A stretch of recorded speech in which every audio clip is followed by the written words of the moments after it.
Welcome to Ritu ma'am's online class. बच्चों, आज हम आपकी कक्षा 4 की हिंदी की पाठ्य पुस्तक झिलमिल के पाठ 14 जादू का दीपक को पढ़ेंगे, जो कि एक कहानी है। तो चलिए पढ़ते हैं। यह कहानी है अलादीन की। तो इसकी कहानी पढ़ते हैं। अलादीन और उसकी माँ बहुत निर्धन थे। निर्धन का अर्थ है गरीब। वे गरीब थे। उनका निर्वाह कठिनाई से होता था। किसी दिन तो उनके पास खाने के लिए कुछ भी नहीं रहता था। एक बार ऐसा हुआ कि अलादीन दिन भर काम ढूंढता रहा, परंतु उसे कोई काम न मिला। संध्या को थका हारा वह घर पहुंचा तो माँ ने बताया कि घर में अब चावल दाल थोड़ा ही बचा है। दोनों को चिंता थी कि यदि कल भी काम न मिला तो निर्वाह किस प्रकार होगा, मतलब उनका गुजारा कैसे होगा। तभी दरवाजा खटखटाने की आवाज आई। दोनों चौंक पड़े, कहीं कोई अतिथि न हो। अतिथि का मतलब मेहमान, कि कोई मेहमान ना हो, क्योंकि उनके घर में तो खाने को कुछ भी नहीं था। तो मेहमान आएगा तो उसको क्या देंगे खाने को, इसलिए वो चौंक पड़े। अलादीन ने दरवाजा खोला तो सामने एक वृद्ध व्यक्ति को खड़े पाया। वृद्ध मतलब बूढ़ा। वृद्ध ने पूछा, क्या मुस्तफा दर्जी का घर यही है? अलादीन ने कहा, जी हाँ, आप कौन हैं? मैं तुम्हारे पिताजी का भाई हूँ। कई वर्ष पहले मैं विदेश चला गया था, अभी अभी लौटा हूँ। तुम्हारे पिताजी कहाँ हैं? वृद्ध ने पूछा। नेक्स्ट पेज पर। अब अलादीन की माँ ने उत्तर दिया, उनकी मृत्यु हुए कई वर्ष हो गए। बस यही एक बेटा है। घर की हालत भी बहुत खराब है। वृद्ध ने कहा, अब चिंता की कोई बात नहीं। बेटा अलादीन, यह लो पैसे और बाजार से कुछ खाने को ले आओ। उस रात सबने भर पेट खाना खाया और सोने के लिए अपने अपने बिस्तर पर चले गए। सोने से पहले परस्पर बातचीत करते हुए मुस्तफा के भाई ने बताया कि मैं खूब धन कमा कर लाया हूँ और अब आपके साथ ही रहूंगा। हाँ, कल प्रातः अलादीन को किसी काम से बाहर ले जाऊंगा। हम लोग संध्या होने से पहले लौट आएंगे। वास्तव में वह मुस्तफा का भाई न था, एक जादूगर था। प्रातः होने पर वह अलादीन को लेकर शहर के बाहर जंगल में पहुंचा। प्रातः मतलब सुबह। सुबह होने के बाद उसको लेकर कहाँ पहुंचा? वो बाहर के एक जंगल में पहुंचा। वहां एक गुफा थी जिसका मुंह एक भारी पत्थर से बंद था। दोनों ने मिलकर पत्थर को हटाया। वृद्ध ने भीतर एक रास्ता दिखाते हुए कहा, तुम नीचे उतरकर सीधे अंदर चले जाओ। वहां एक दीपक पड़ा होगा, उसे उठा लाना। अलादीन गुफा के भीतर चला गया। भीतर एक कोठरी थी जिसमें घुसते ही उसकी आंखें चौंधिया गई। वह आश्चर्यचकित हो इधर उधर देखने लगा। कोठरी हीरे, मोती और तरह तरह की रत्नों से भरी हुई थी। अलादीन ने उनमें से कुछ रत्न उठाकर अपनी जेब में भर लिए और कुछ अपनी झोली में डाल लिए। इतने में उसे अपने चाचा की आवाज सुनाई दी। वो चाचा जो वृद्ध था ना, जो जादूगर था, उनका चाचा बनकर आया था, वही। उसी की आवाज सुनाई दी अलादीन को, जल्दी से दीपक मुझे पकड़ा दो। अब अलादीन का ध्यान दीपक की ओर गया। वहीं गुफा में एक पुराना दीपक पड़ा था जिस पर धूल जमी हुई थी। अलादीन ने दीपक उठाया और गुफा के द्वार पर आ गया। चाचा जी, मेरा हाथ पकड़कर मुझे ऊपर खींच लीजिए, वह बोला। कौन बोला? अलादीन। अलादीन ने कहा कि मेरा हाथ पकड़कर मुझे ऊपर खींच लीजिए। अब वृद्ध व्यक्ति कहता है, पहले दीपक मुझे पकड़ा दो। वृद्ध ने कहा, उसने कहा कि भाई पहले दीपक मुझे पकड़ाओ, फिर खींचूंगा तुम्हें ऊपर। अब अलादीन अपनी बात पर डटा रहा और जादूगर अपनी बात पर। अलादीन ने कहा, नहीं, पहले मुझे खींचो ऊपर। जादूगर ने कहा कि पहले मुझे दीपक पकड़ाओ। दोनों अपनी बात पर अड़े रहे। इस तरह कुछ समय बीत गया तो जादूगर क्रोधित होकर बोला। क्रोधित होना मतलब गुस्से में होना। क्या बोला उसने? तो फिर यहीं रहो।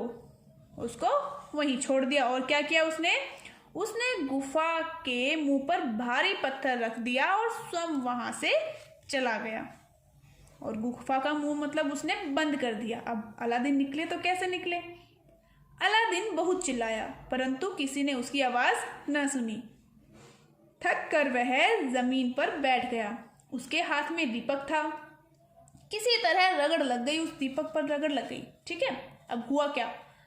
और एक जिन्न उसके सामने प्रकट हो गया। इसका मतलब जो ये देखो दिख रहा है ना, ये जो दीपक है इस पर रगड़ लगी और इसमें से ये निकला जिन्न।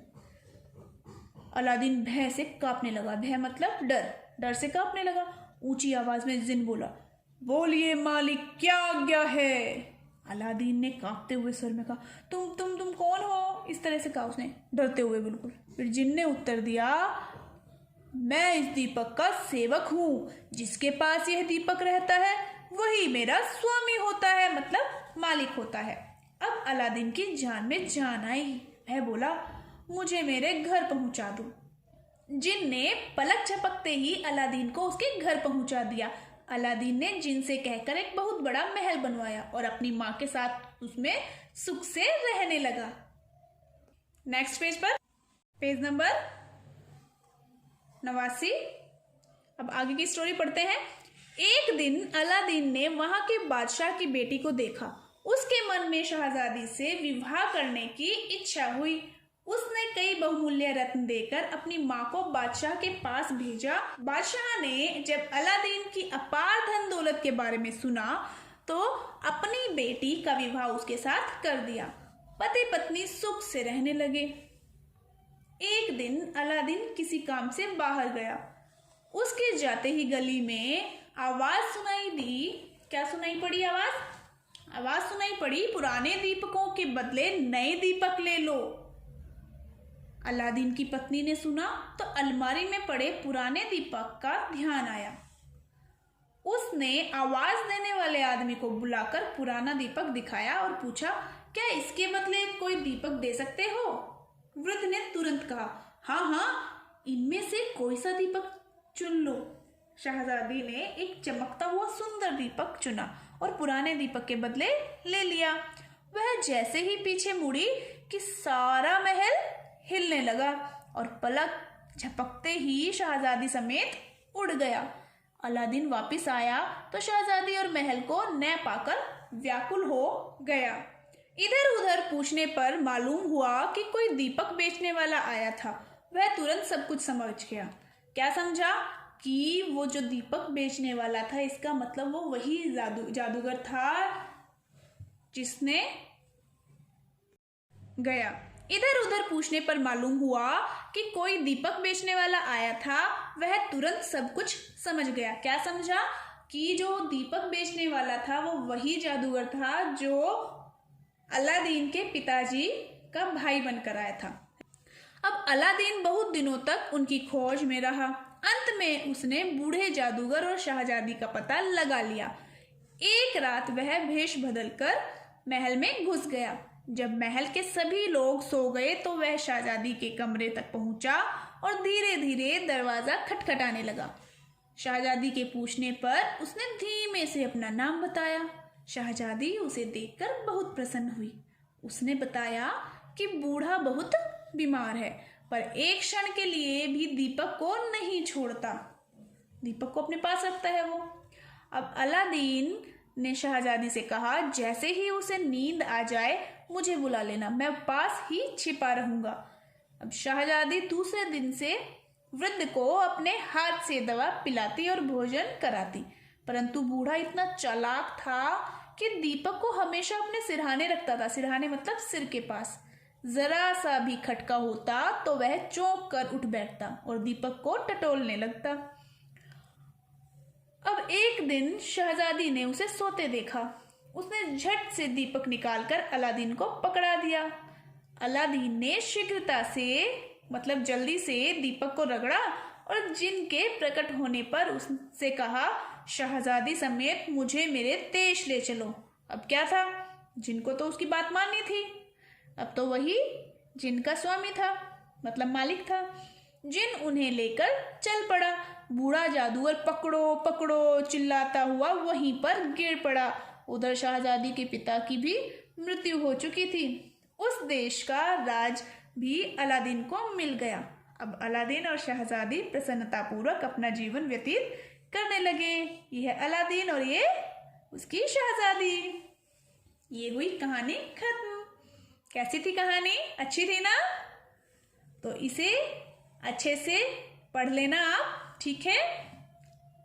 अगली वीडियो में मैं इसका अभ्यास आपको कराऊंगी, ठीक है बच्चों? मिलते हैं फिर नेक्स्ट वीडियो में। बाय बच्चों।